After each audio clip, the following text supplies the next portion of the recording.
The Peruvian capital city is full of controversy. This is my third month in the country, and the sharp contrast between the neighborhoods blows my mind on a different level. I live in this high-tech apartment with an amazing view somewhere between Barranco and Miraflores, and my area is nothing short of a West Coast paradise. It has clean streets, green parks, shopping centers by the beach with fancy restaurants, and of course those gorgeous sunsets. However, as I step out of Barranco and Miraflores, the quality of life as well as the social sentiment changes drastically. Every place is full of clutter, demolished buildings, and the streets are ruled by criminal gangs. So many of my local friends just call this place Peruistan. Probably the most dangerous neighborhood here is Callao, but there's also a shantytown north of the city, where the quality of life is the absolute lowest. So if you'd like to visit Lima, be careful where you book your place, because most neighborhoods are not very friendly. But if you manage to find a nice apartment, you're in for an absolute treat. If I had to highlight my number one favorite thing about the Peruvian capital city, I would definitely pick these beautiful sunsets. The best place to watch them is from the edge of this cliff, and the way the last sun rays color the sky purple and orange reminds me of a painting. But now let me show you 5 other places in Lima that you shouldn't miss. The first stop is this Chinese garden, where they also have a mini version of the Nazca lines. This park is located in the heart of Miraflores, which is probably the only seaside district that is safe to visit during the night. My other big favorite is this brick wall that was supposed to keep people from falling, but of course idiots like me sometimes use it to pull off dangerous stunts, like balancing between comfortable expat life and instant death. If you wanna do some shopping, you can also try Larcomar,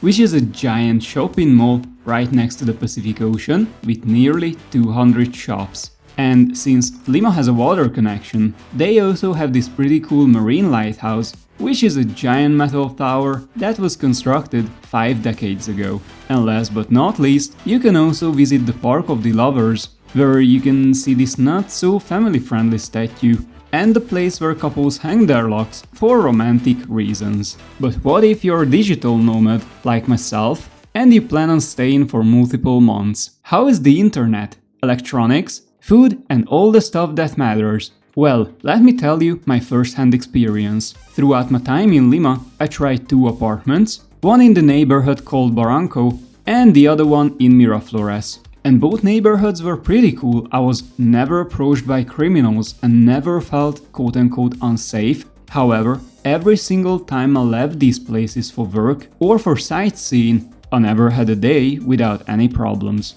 In Lima, you must be very careful where you go, and most importantly, how you go. For example, on the very first day when I arrived, I bumped into a huge demonstration that locals held because a criminal gang started to assassinate people on public transport. So for your own safety, you should avoid buses and simply just call Ubers. Generally speaking, Ubers are quick, reliable, and most of the rides are under $5, which also makes them very affordable. And even though I was never that dumb to get into a taxi, many of my expat friends have stories about taxi scams, so you should skip them as well. As I previously said, I'm a digital nomad and 99% of my job happens online, so it made me very happy that the quality of my connection was great. The good internet service is a big pro going for Lima, since everywhere else in Peru, telecommunication is garbage.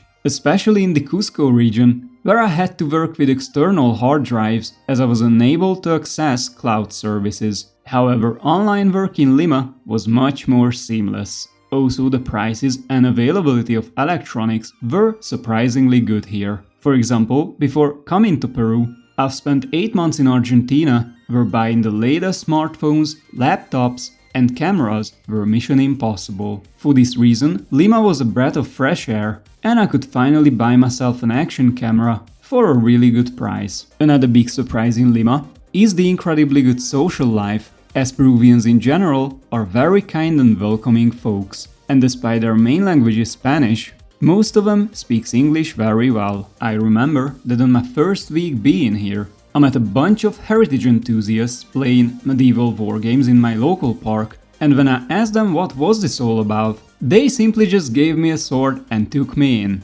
Also, the foreigners who live here are pretty open to conversations, and since Peru has a lot to offer in terms of touristy locations, one typical topic in our dialogues is always sightseeing. And thanks to all the recommendations these people gave me, I got to experience pretty amazing places throughout my stay. I've got to climb snowy mountain tops, visit vibrant glacier lakes, not to mention the biggest fan favorite, Machu Picchu, and I've made amazing friends everywhere I've been to. And if you're a solo traveler, just like myself, you probably wanna hear about dating, and I'm happy to report that the dating culture in Peru is much better compared to most Western countries. As a European guy who speaks Spanish, I had an easy time finding dates, and most of my meetups went really well. I enjoy that Peruvian girls are pretty based, believe in gender roles, and they are also kind of romantic. In Lima, I'm never really asked about my cars or my businesses. Instead, girls wanna know more about my belief system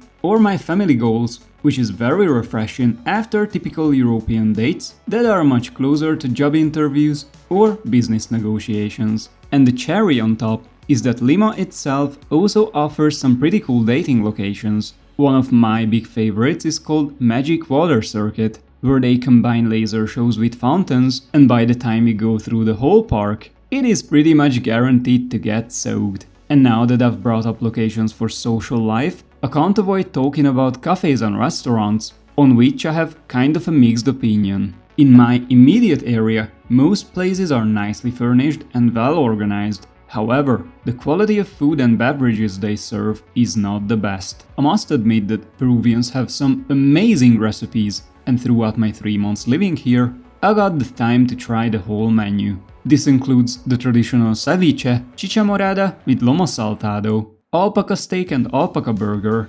anticucho, or even roasted guinea pigs. And everything tasted just fine. However, the lack of food safety is a big issue across the whole country, and every single one of my friends ran into some kind of food poisoning very quickly. My other big problem with the Peruvian food industry is that even though they grow some of the highest quality coffee and chocolate beans on the planet, they sell all the good stuff to richer countries, and in local supermarkets, you can only buy the garbage that's left. If you'd like to learn more about Peruvian food, make sure you click on this card and watch my video where I talk about gastronomy in a greater detail. Thank you for sticking around all the way, and I'll see you in the next one.